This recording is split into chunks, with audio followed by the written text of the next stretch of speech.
Greetings, my dearest Lamb fanatics. Thanks for joining me once again. Well, we have a very special addition to the Analysis Lamb video series.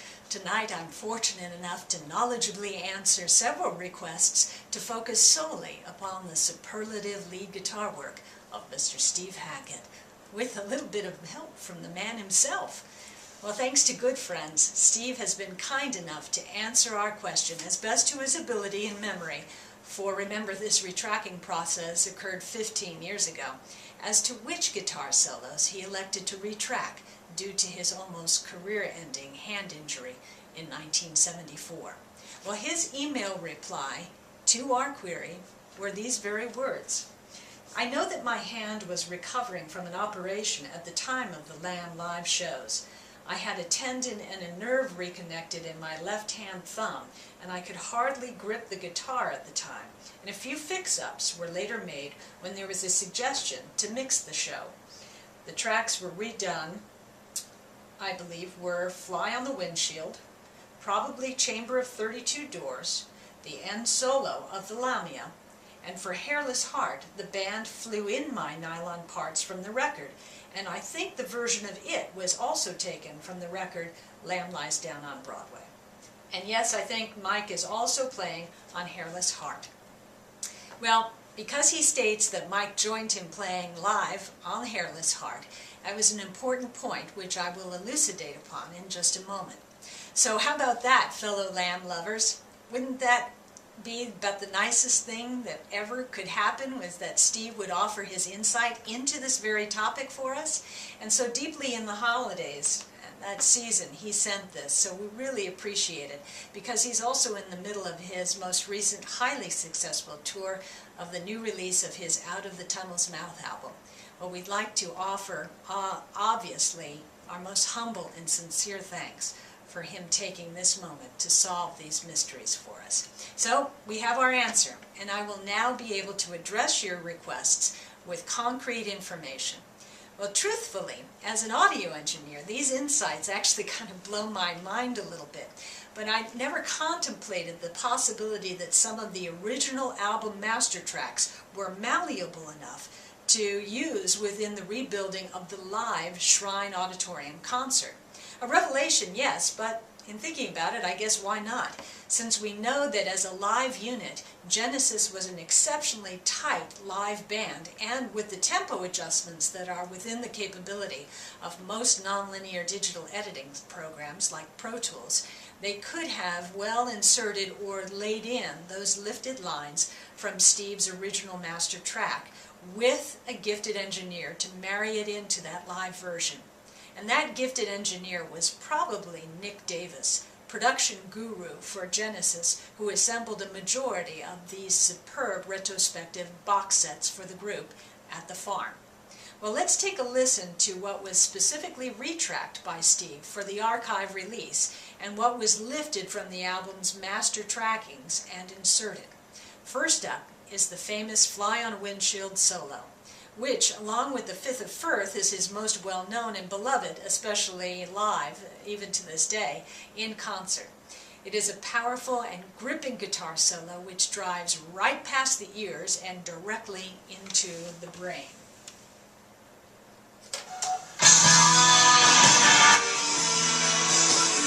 There's old,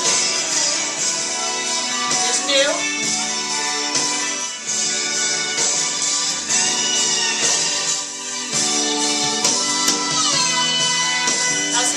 Okay?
tell it really was the right thing to do, to have him go ahead and recut that, because that's just absolutely overwhelmingly, searingly hot. Well, the Chamber of 32 Doors opens with an emotional scene-setting solo from Steve, which allows this mostly Gabriel-written composition to break into even the most hardest of hearts. Here we go. Here's old, and here's new. You can see Steve is really featured more on the retrack, which is right.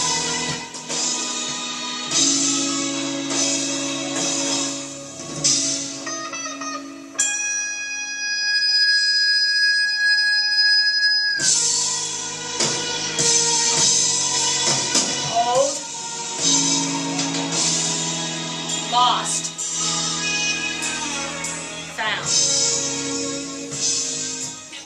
As you can see, this was really a good thing for Steve, this whole archive release, because it focuses right squarely where it should, which is his God-given talent of playing a really outstanding lead guitar. The next song up is The Lamia. One of Hackett's best outros, accompanied the inventive and visually stunning staging of the multicolored net tubing, which looked like writhing snakes to descend around Gabriel, allowing Peter to visually transform on stage with the enviable, dramatic electric guitar-driven power of Steve's searing notes. Here we go. Here's the old and new.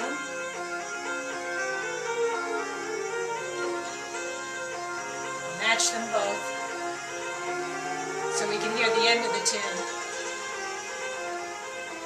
Old.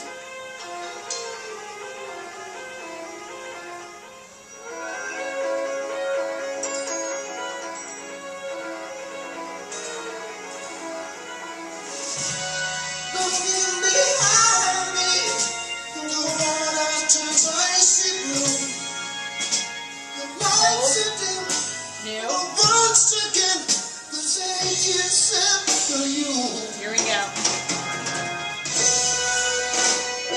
New.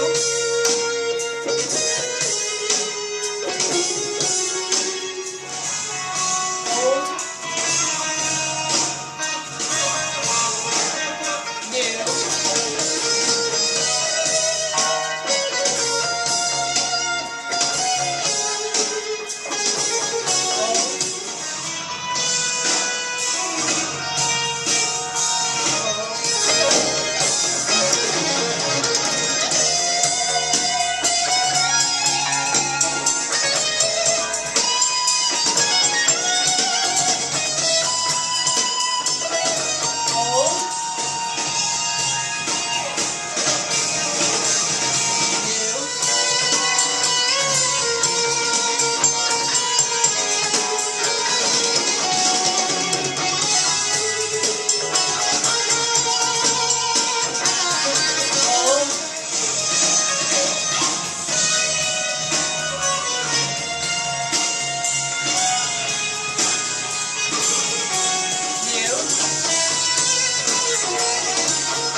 And there you go for the Lamia. Well, The Hairless Heart is a gorgeous short instrumental which probably was composed by Steve, though he demurs when asked about it and its authorships. And he shows off his trademark sobbing guitar sound from himself on that spectral, quieter passage that is reinforced by the whole band in a sumptuous recapitulation of the main theme of The Lamb. But as with all live performances, there's always a possibility of glitches, technical and otherwise, which cannot be helped. Now remember, Steve could hardly grip his guitar due to his surgically repaired tendon, so Mike Rutherford would sometimes help out on some of the quick change passages on the nylon parts while Steve sat poised waiting with his electric guitar part. And this is what I believe happened with the live version of Hairless Heart that night at the Shrine Auditorium. Listen.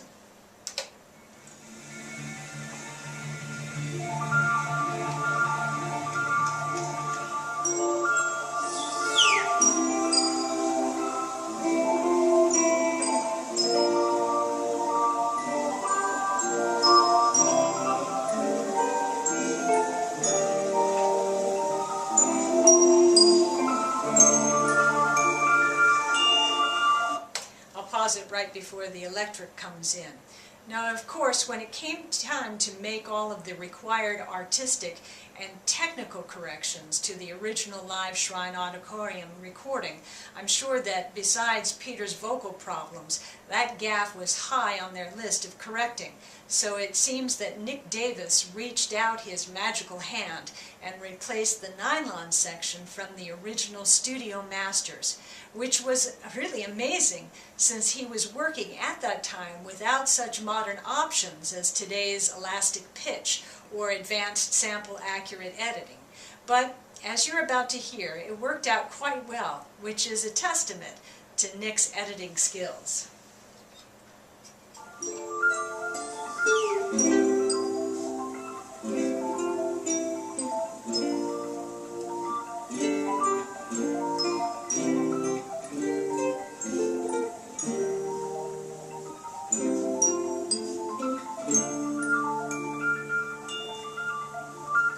Okay, and here is the side-by-side comparison of the old versus the new with the electric passage. It's old, new.